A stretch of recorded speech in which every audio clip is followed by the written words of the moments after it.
ನಮಸ್ಕಾರ ಪ್ರತಿಧ್ವನಿ ವೀಕ್ಷಕರಿಗೆ.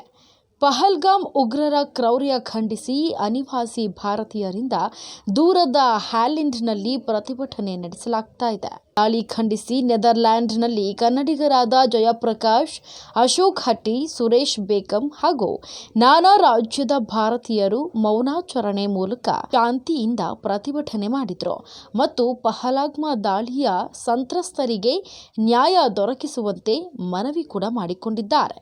ಇನ್ನು ಪ್ರತಿಭಟನೆಕಾರರು ಭಾರತವನ್ನು ಬೆಂಬಲಿಸುವ ಘೋಷಣೆಗಳನ್ನು ಹೊಂದಿರುವ ಫಲಕಗಳನ್ನು ಹಿಡಿದಿದ್ರು ಮತ್ತು ಭಾರತೀಯ ಧ್ವಜಗಳನ್ನು ಬೀಸಿದ್ರು. ಈ ಸಂದರ್ಭದಲ್ಲಿ ಮಾಧ್ಯಮದೊಂದಿಗೆ ಮಾತನಾಡಿದ ಕನ್ನಡಿಗ ಅಶೋಕ್ ಹಟ್ಟಿ, ಇದು ಇತ್ತೀಚಿನ ವರ್ಷಗಳಲ್ಲಿ ಈ ಪ್ರದೇಶದಲ್ಲಿ ನಾಗರಿಕ ಮೇಲೆ ನಡೆದ ಮಾರಣಾಂತಿಕ ದಾಳಿಗಳಲ್ಲಿ ಒಂದಾಗಿದೆ. ಪ್ರತಿಭಟನಾಕಾರರಲ್ಲಿ ಒಬ್ಬರು ಭಾರತೀಯರು.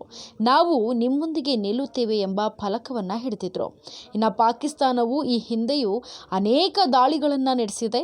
ನಾವು ಪುಲ್ವಾಮಾ, ಮುಂಬೈ ದಾಳಿ ಮತ್ತು ಈಗ ಪಹಲ್ಗಾಮ್ ಭಯೋತ್ಪಾದಕರ ದಾಳಿಯನ್ನು ನೋಡಿದ್ದೇವೆ.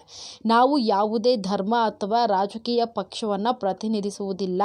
ನಾವು ಪಾಕಿಸ್ತಾನಕ್ಕೆ ಸಂದೇಶವನ್ನು ಕಳುಹಿಸಲು ಬಯಸುತ್ತೇವೆ ಎಂದು ಕನ್ನಡಿಗರಾದ ಅಶೋಕ್ ಹಟ್ಟಿ ಸುದ್ದಿ ಸಂಸ್ಥೆಯೊಂದಿಗೆ ತಿಳಿಸಿದ್ದಾರೆ. ಭಯೋತ್ಪಾದಕ ದಾಳಿಯಲ್ಲಿ ಸಾವನ್ನಪ್ಪಿದ ಜನರ ಕುಟುಂಬಗಳಿಗೆ ನಮ್ಮ ಬೆಂಬಲ ಮತ್ತು ಒಗ್ಗಟ್ಟನ್ನು ತೋರಿಸಲು ನಾವು ಇಲ್ಲಿದ್ದೇವೆ. ಭಾರತ ಸರ್ಕಾರವು ಪಾಕಿಸ್ತಾನಕ್ಕೆ ಅರ್ಥವಾಗುವ ಭಾಷೆಯಲ್ಲಿ ಉತ್ತರ ನೀಡುತ್ತದೆ ಅಂತ ನಾವು ಭಾವಿಸುತ್ತೇವೆ ಅಂತ ಪ್ರತಿಭಟನೆಯಲ್ಲಿ ಮುಂದಾಳತ್ವ ವಹಿಸಿದ ಜಯಪ್ರಕಾಶ್ ತಿಳಿಸಿದ್ದಾರೆ. ಹೆಚ್ಚಿನ ವಿಡಿಯೋಗಳಿಗೆ ಪ್ರತಿಧ್ವನಿ ಯೂಟ್ಯೂಬ್ ಚಾನೆಲ್ ಸಬ್ಸ್ಕ್ರೈಬ್ ಮಾಡಿ, ಬೆಲ್ ಐಕಾನ್ ಕ್ಲಿಕ್ ಮಾಡಿ.